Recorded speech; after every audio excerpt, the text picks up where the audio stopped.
Allora, adesso toccherebbe a Xavier Barral, che purtroppo non c'è. Barral copriva un aspetto molto importante, che era il rapporto con la storiografia francese, con la quale, storiografia, con la produzione artistica francese, con la quale Selvatico aveva un rapporto privilegiato. Sua madre era francese, diceva che il francese era la sua lingua madre, insieme all'italiano. Pensavamo che Martina Visentin potesse in qualche modo essere spostata e in qualche modo supplire all'assenza di Xavier Barral, ma così non è. Martina Visentin ritarda, quindi resterà al pomeriggio. Quindi è la volta di Tiziana Serena che ci parlerà di Selvatico e dell'estoromania, la fotografia.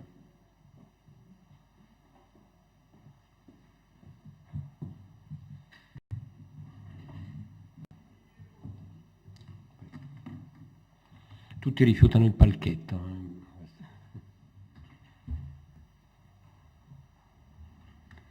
Buongiorno a tutti. Proporre l'approfondimento della partecipazione di Pietro Selvatico all'iniziativa editoriale del giornale Euganeo, pubblicato a Padova tra il 1844 e il 1848, offre occasione di una serie di osservazioni. Da una parte, una considerazione dell'attività di Selvatico nell'Euganeo deve necessariamente sottolineare la precisa idea di giornalismo che il critico padovano dimostra con la nuova rivista. In linea con gli ambienti intellettuali dei principali centri della penisola, con il giornale Euganeo Selvatico rende conto da Padova, ma rivolto a una dimensione nazionale, di un progetto di giornalismo come strumento moderno di quell'educazione popolare che l'Ottocento romantico chiede per le arti e lo scrivere intorno ad esse. Si tratta di aspetti di grande importanza nella comprensione della figura e dell'attività di Selvatico, che vanno contestualizzati entro gli ambienti del giornalismo ottocentesco di area lombardo-veneta e dei suoi protagonisti, temi per i quali rimando agli studi in particolare di Chiara Marin. Mentre per una ricomposizione dei caratteri della nuova rivista in riferimento alla figura di Selvatico, il ruolo che riveste in essa, quali sono i suoi collaboratori, quali le materie e gli argomenti affrontati, spero nella possibilità di approfondimento nella pubblicazione degli atti di questa giornata. L'aspetto al quale invece intendo dare attenzione oggi è il giornale Euganeo come espressione dell'interesse che nel complesso gli anni 40 rivestono nell'attività di Selvatico, decennio che si apre con la pubblicazione del Pittore storico e si chiude con la nomina alla direzione dell'Accademia.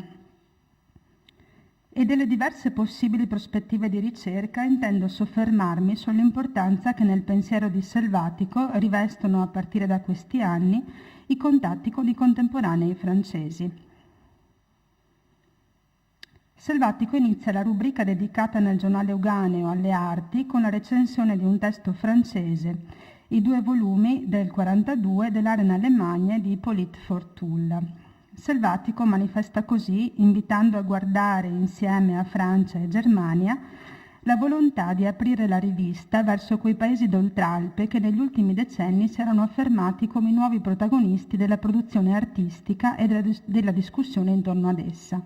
Apertura internazionale che caratterizza, almeno negli intenti, i 4 anni di pubblicazione del giornale Euganeo, dove Selvatico di fatto pubblica anche i lunghi articoli di resoconto del viaggio a Monaco e Düsseldorf. Si tratta di un interesse per ciò che avveniva al di là delle Alpi che solleva diverse polemiche. Negli anni 40 dell'Ottocento la disposizione europea di Selvatico è motivo di accuse di esterofilia. Così basta il primo dei testi di recensione di Selvatico all'Arena Allemagne del francese Fortulla ad aprire una polemica in cui i toni si fanno tanto accesi da comportare appena al primo numero la minaccia di sospensione della rivista. Nel secolo dell'affermazione dei valori nazionali, naturale se non necessario, risultava l'intervento per così dire politico sugli argomenti delle arti. In tale contesto i riferimenti internazionali di Selvatico diventano negli ambienti più attardati motivo di accusa di dipendenza dagli stranieri, come avviene nell'opuscolo L'arte di Giotto, non più italiana, risposta polemica alla recensione di Selvatico a Fortulla. Ne è autore Giuseppe De Fendi, epigono di ancora un prolifico classicismo, al quale appartengono diversi testi nel complesso, che si inseriscono nel complesso in questo dibattito con Selvatico. Si tratta di una polemica che si inserisce in una contesa più ampia, appunto, tra Defendi e Selvatico, che negli stessi anni si erano scambiati scritti roventi anche nell'ambito del dibattito ormai ventennale intorno ai valori e alle scelte formali del genere dei sepolcri. Defendi accusa Selvatico di non conoscere quei testi della prima cristianità attraverso i quali pretendeva di leggere i simboli delle chiese dell'età media e di avere soltanto, è una citazione, letto le opere tedesche che trattano di questa materia, mettendone a ruba l'erudizione. A giudizio dell'abate Defendi, in definitiva, Selvatico leva molto dagli autori tedeschi ed ignorando per intero i loro sistemi filosofici che avanzano di gran lunga il suo intelletto, ci regala delle sintesi mostruose per manifestarci la valentia del suo ingegno, limitandosi invece a un accozzamento di filosofia alemanna e di sentire italiano. E qui, fino a qui, uno degli argomenti maggiormente richiamati dai delatori di Selvatico, ovvero la dipendenza dai tedeschi, quanto alla popolarizzazione del pensiero idealista e alle novità di metodo della storiografia contemporanea in Germania. Allo stesso 46 appartiene anche Opinioni di Ippolito Fortul, del marchese Selvatico, del conte Montalembert intorno alle arti belle, dove Defendi risponde in maniera polemica alla recensione dedicata da Selvatico a Fortul nell'Euganeo, scrivendo, cito, che non esiste intendente ed amatore delle belle arti italiane, il quale non conosca delle guerre che fervono tra coloro che hanno in grazia l'antico e quelli che da sé medesimi si chiamano apostoli dell'arte cristiana. Tra questi ultimi, gli apostoli dell'arte cristiana, Defendi pone Selvatico non con i tedeschi, come nelle polemiche sul monumento a Palladio, ma con i francesi Fortul e Montalembert. Di fatto, i diversi revival dell'arte cristiana, attraverso il recupero formale dei primitivi, negli ultimi decenni si erano qualificati come movimento dai caratteri internazionali che con un ruolo centrale assunto anche dalla Francia. Mentre oggetto di diverse ricerche sono gli scambi con il mondo tedesco, le frequentazioni che il critico padovano intrattiene con i protagonisti della contemporanea cultura neocattolica francese costituiscono aspetti ancora poco indagati. Il materiale documentario che ricomposto negli ultimi anni sta permettendo una inedita considerazione dell'attività di Selvatico, in più occasioni fa invece riferimento ai viaggi compiuti da Selvatico in Francia. A partire da un primo viaggio a Parigi che Selvatico avrebbe compiuto già nel 1934, come documenta una lettera spedita all'amico di studi Jacopo Cabianca. Non pochi in realtà sono i dubbi relativi proprio alla datazione della lettera che, accogliendo i generosi suggerimenti di Alexander auf der Heide, potrebbe essere posticipata insieme al viaggio in essa documentata ad alcuni anni dopo, probabilmente al 40. Ma rimando a ulteriori ricerche e agli esiti di queste giornate di studio i necessari aggiustamenti sulle date e i loro significati, giacché del resto non muta nella sostanza la centralità dei contatti con i francesi cui rimandano i documenti.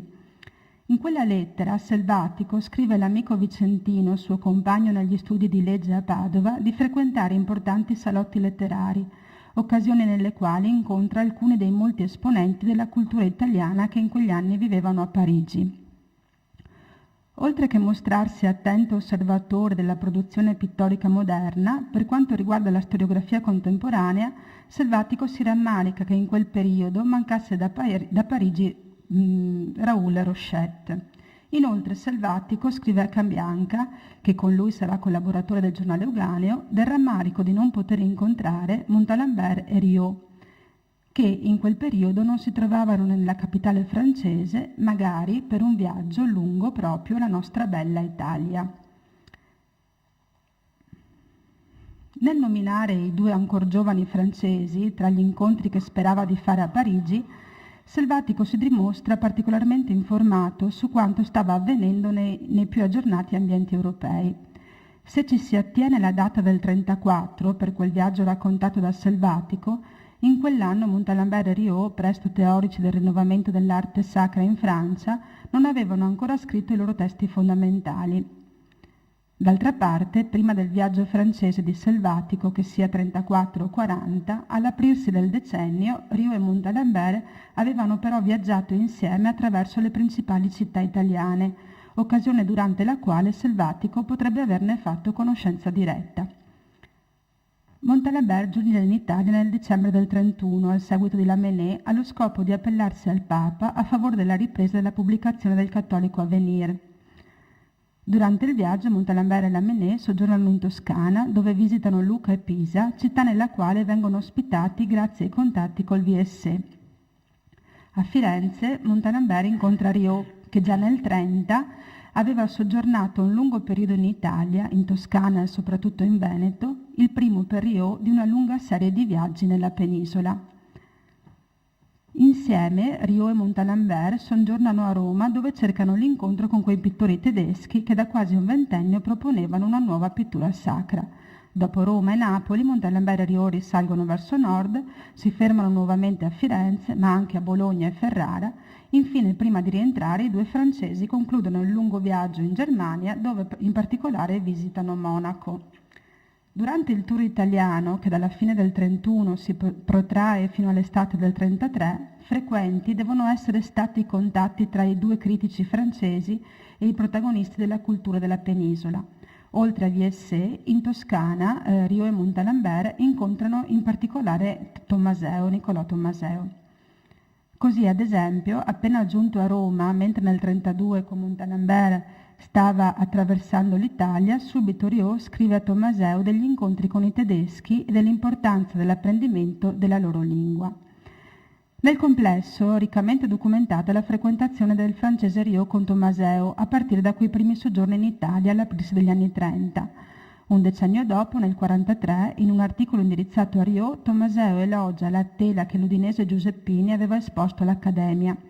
Testimoniando la continuità che caratterizza il rapporto tra Tommaseo e Riot, il critico dalmata fa riferimento ai loro incontri a Firenze, a Parigi e a Venezia, dove di fatto Riot compie lunghi soggiorni.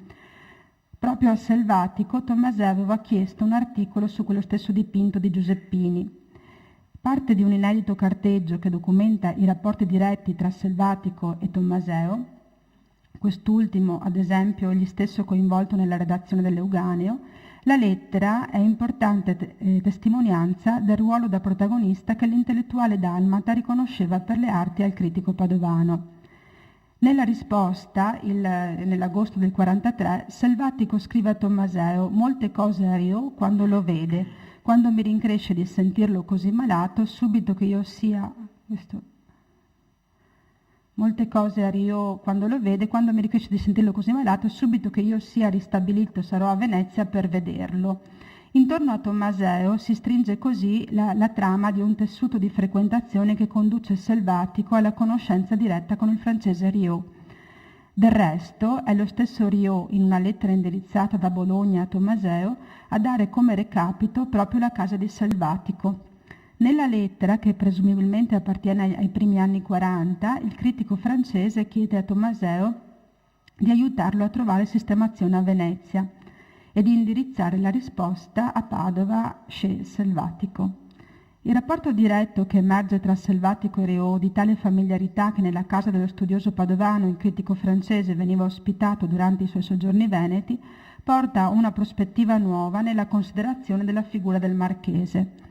Non in un rapporto di dipendenza si pone infatti nei confronti della contemporanea critica francese, ma in un legame di stretta condivisione di temi e prospettive che porta alla pubblicazione da parte di Montalembert, Riot e di Selvatico per l'Italia degli scritti che svolgono un ruolo centrale nel dibattito intorno al rinnovamento dell'arte sacra e del suo riferimento ai primitivi italiani.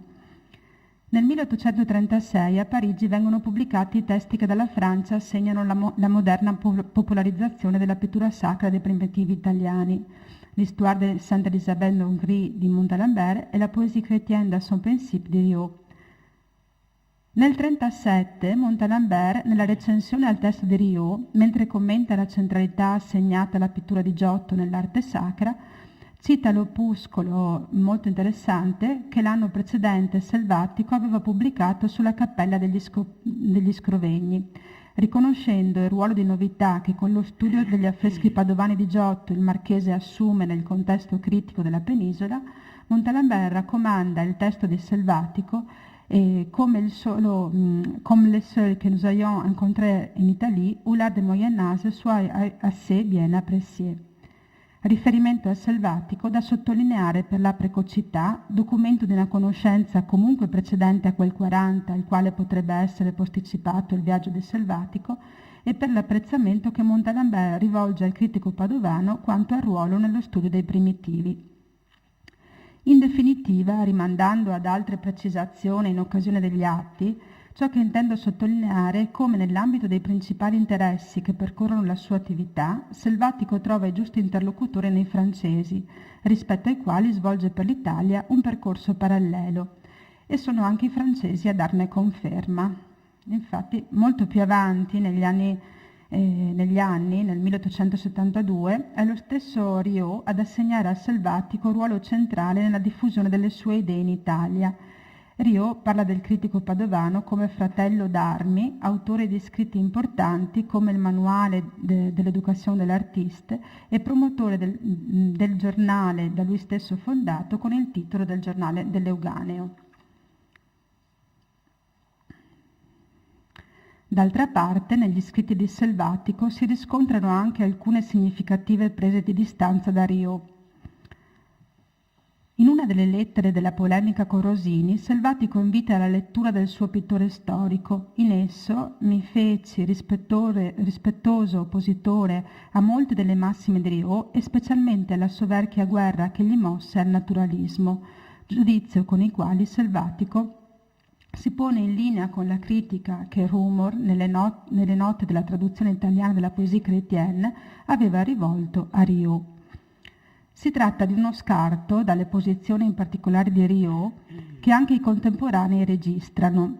Benché appoggiato agli stessi principi di quelli di Riot e Montalembert, si legge nella rivista europea già nel 1943, Selvatico congiunge però la posatezza italiana, sono citazioni, la posatezza italiana e la vivacità francese, mostrandosi di gran lunga più acconcio alla pratica dei contemporanei d'Oltralpe. Nell'anonima recensione all'educazione del pittore storico, con ogni probabilità di Camillo Laderchi, si legge infatti che Selvatico non ne ispinge il suo amore dell'arte cristiana sino a consacrarne le imperfezioni o a rigettar con ingiusto disprezzo la bellezza dell'arte profana, come si riscontra nelle opere dei due francesi, preferendo invece una forma più completa, più regolare, più determinata.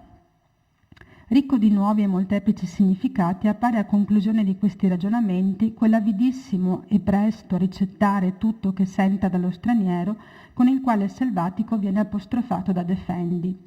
Compresi i valori di resistenza classicista alle proposte estetiche di Selvatico e la spinta che la difesa di un'arte nazionale riveste in essi, le accuse di dipendenza dalla critica straniera assumono peso diverso. Meno dipendente e più in condivisione di temi e prospettive appare alla luce degli studi contemporanei così la figura di Selvatico. E i rapporti diretti con i protagonisti della contemporanea storiografia francese insieme ai vaggi tedeschi restituiscono infatti un ritratto inedito di Selvatico che, intellettuale moderno e di fama internazionale, proprio attraverso l'impresa del giornale Euganeo, indica nella nativa Padova, luogo di intermediazione tra Germania ed Italia, come si legge nel tedesco Kunstblatt in occasione della recensione alla nuova rivista nel 1944. Proprio a proposito, tornando al giornale Euganeo, propongo per chiudere solo un breve riferimento a un lavoro in corso, una sperimentazione di studi dei testi di Selvatico attraverso l'osservazione della lingua che prevede la messa in rete dei testi pubblicati da Selvatico proprio nel giornale Euganeo.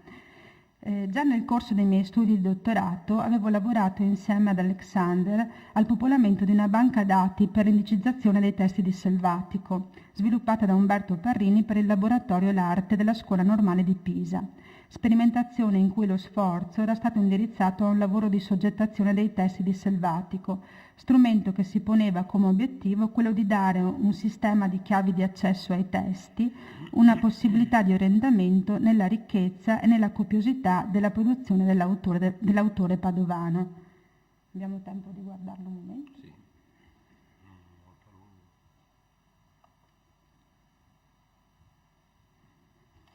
Si tratta di una banca dati online, per ora di accesso riservato a chi sta caricando i dati, e che siamo nelle persone di me stessa e di Alexander. Abbiamo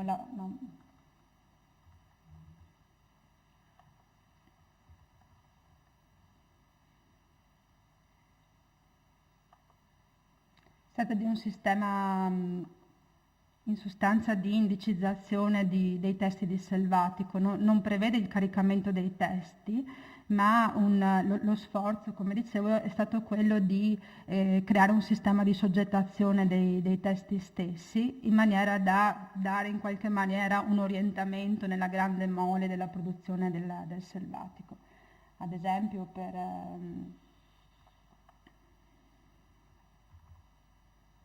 nel 44, se io vado a individuare una tipologia di pubblicazione che può essere l'articolo, mi restituirà, limitandomi al mio Euganeo,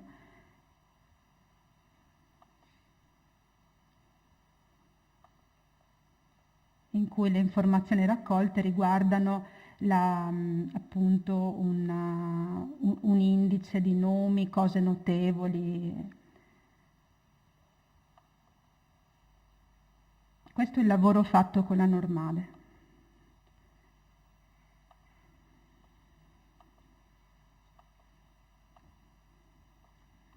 In questi ultimi mesi mi sono dedicata invece a un'altra sperimentazione.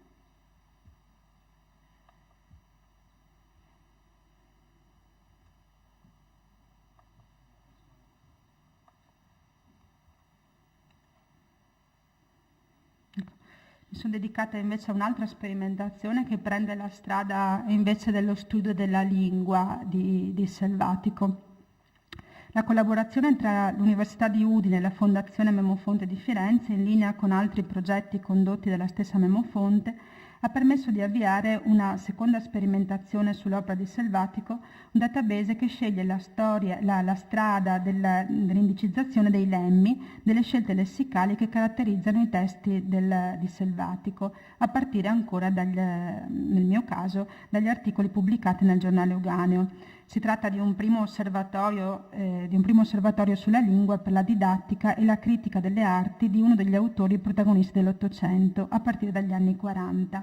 Del resto, è lo stesso Selvatico ad esprimersi in numerose occasioni sul valore della lingua, quanto all'importanza di un'espressione chiara, popolare, è normalmente la definizione che egli usa, didattica, come voleva l'Ottocento romantico e come si chiedeva per la moderna stampa periodica anche per le arti.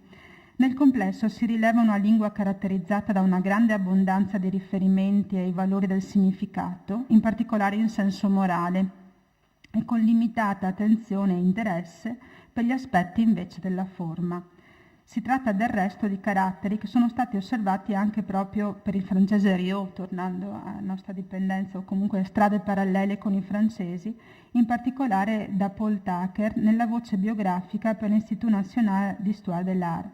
Come scrive Tucker per Riot, anche per Selvatico si può dire che i passaggi descrittivi sono rari e i testi sono espressione di uno scrivere d'arte in cui l'attenzione viene dedicata invece principalmente, anche attraverso le scelte lessicali, più all'idea, ai valori delle arti educative, comunicative, nazionali, mentre la descrizione dell'opera rimane intesa come giudizio e interpretazione. La banca dati è molto semplice, organizzata in 2 sezioni. La prima è l'archivio, con questa prima sperimentazione di caricamento di questi testi, con la possibilità di una ricerca libera, in cui inserisco Fortulla e il sistema restituisce l'articolo. e una seconda invece segnando le occorrenze del nome ricercato, e una seconda invece sezione una seconda sezione che invece raccoglie la schedatura dei lemmi ritenuti utili per la descrizione del lessico impegnato da Selvatico. Per la restituzione dei dati si è scelto un sistema a tasti, sì, ancora primitivo, una sperimentazione che non sappiamo bene ancora se potrà misurarsi con altri testi, è un primo abbozzo. Ad esempio la categoria di bello, il sistema mi va a segnalare la quantità di occorrenze di bello o ad esempio Caraccesco può essere più simpatico, Michelangioleschi e dei Caracceschi.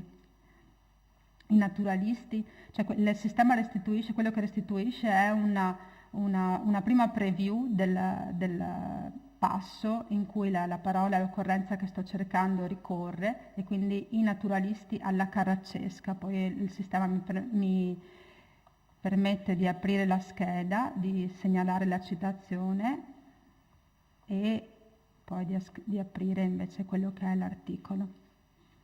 In definitiva, quello che si riscontra è soprattutto il prevalere di aggettivi e sostantivi che richiamano i caratteri morali ed educativi dell'opera, soprattutto in senso emotivo.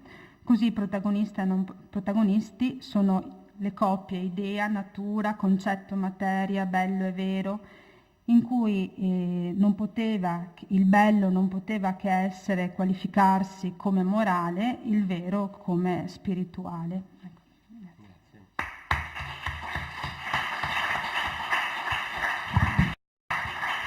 Insomma, grazie a Martina Visentin, ma quella costruzione bibliografica che auspicava Massimo Ferretti mi pare che stia in corso, si stia compiendo.